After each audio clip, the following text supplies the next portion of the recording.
আপনারা জানেন যে এনবিআর এর কর্মকর্তারা কলম বিরতি চালাচ্ছে আজকে চতুর্থ দিনের মতো আজও চলছে জাতীয় রাজস্ব বোর্ডের কর্মকর্তা কর্মচারীদের কলম বিরতি।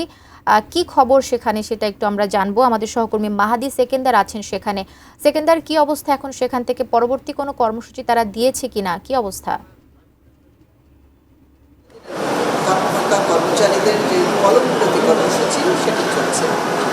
তবে এই যে তাদের কর্মসূচি তার আওতাভুক্ত থাকবে রপ্তানি প্রক্রিয়ার যে বিষয়গুলো রয়েছে সেই কার্যক্রম, বাজেট প্রণয়নের কার্যক্রম, এই বিষয়গুলো কিন্তু তারা তাদের যে কলম বিরতি কর্মসূচি তাদের আওতার বাইরে রাখছে। কিন্তু জরুরি গুরুত্বপূর্ণ সেটি তারা এই গুরুত্ব দিয়ে এই কলম বিরতি কর্মসূচি পালন করছে। এবং এনবিআর বিলুপ্তির কথা বলা হয়েছে এবং দুটি বিষয়, অভ্যন্তরীণ সম্পদ আহরণের জায়গায় দুটি যে বিভাগ করা হয়, তার একটি হলো রাজস্ব নীতি প্রণয়ন, অর্থাৎ রাজস্ব কাঠামো কিভাবে হবে সেসব পলিসি মেকিং, যেটি আমরা বলে থাকি, সেই নীতি নির্ধারণের একটি বিভাগ। একটি হলো রাজস্ব আহরণ অর্থাৎ ব্যবস্থাপনা, যেটি দুটিকে আলাদা ভাগে ভাগ করার ফলে দুটি বিভাগ তৈরি হয়েছে, যেখানে দুটি আলাদা সচিবের অধীনে এই কার্যক্রম পরিচালিত হবে। এবং এখানে যে নীতিমালা রয়েছে প্রজ্ঞাপনে, সেখানে বলেছে প্রশাসনিক যে দায়িত্ব, সেই দায়িত্ব কাস্টমস অর্থাৎ ভ্যাট এবং ট্যাক্স যে ক্যাডার রয়েছে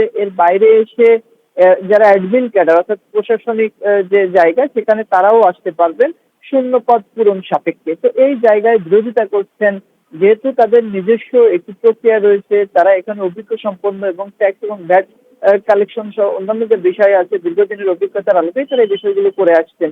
সে জায়গায় অন্যরা অর্থাৎ অভিজ্ঞতা নেই, তারা এসে যখন এখানে হস্তক্ষেপ করবেন, সে জায়গায় রাজস্ব আহরণের যে প্রক্রিয়া, যে সহজীকরণের যে বিষয় রয়েছে, সে জায়গায় বাধাগ্রস্ত হবে বলেই তারা মনে করছেন। এবং এই জায়গায় তারা বলছেন যে তারা যে কর্মসূচি পালন করছেন, রাজস্ব আহরণ বা অন্যান্য যে বিষয় আছে, সেই জায়গায় এই যে দুটি বিভাগ করা হয়েছে এটি নিয়ে তারা বলছেন যে আমাদের দ্বিমত নিয়ে আমরাও সংস্কার চাই। তবে সংস্কারের ক্ষেত্রে যে খসড়া নীতিমালা প্রণয়নের একটি বিষয় ছিল এনবিআর সংস্কার কমিশনের, সেই খসড়া নীতিমালাও কিন্তু জনসম্মুখে প্রকাশ করা হয়নি, সেটি নিয়েও তাদের ক্ষোভ রয়েছে। তারা বলছেন যে এই যে দুটি বিভাগ করা হলো, সেটি বড় স্টেক হোল্ডার তারা, অর্থাৎ এনবিআর এ যারা জড়িত রয়েছেন, এখানে যারা চাকরি করেন। অ্যান্টিব্যাকটেরিয়াল অ্যাডিটিভ যুক্ত সেরা ওয়াটার ট্যাঙ্ক বিশুদ্ধ পানিতে ব্যাকটেরিয়া জন্মাতে দেয় না।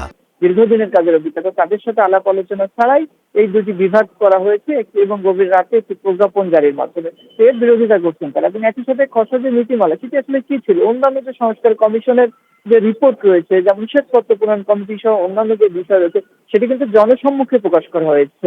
তবে এনবিআর এর বিষয়টি জনসম্মুখে এই খসড়া বিষয়টি প্রকাশ্যে না আনারও তারা বিষয়টি রহস্যজনক বলছেন এবং বলছেন যে এটি প্রকাশ্যে আনা হোক, কি সেখানে ছিল, কি সুপারিশমালা ছিল, সেটিও তারা জানতে চান। এবং তার পরিপ্রেক্ষিতে কিভাবে দুটি ভাগ করলো সরকার, সেটি স্পষ্টভাবে সরকার পক্ষ থেকে জানতে চান। সবকিছু মিলে চতুর্থ দিনের মতো কলমবিরতি কর্মসূচি চলছে সকাল 9টা থেকে আজ, এবং চলবে বিকেল 3টা পর্যন্ত। তারপর কিন্তু এর মধ্যে তারা সংবাদ সম্মেলন করবেন, যারাই আন্দোলন করছেন সংবাদ সম্মেলনের মাধ্যমে তার পরবর্তী কঠোর কোনো কর্মসূচি আসবে কিনা, এবং সরকারের পক্ষ থেকে এখনো কিন্তু কোনো সাড়া দেওয়া হয়নি।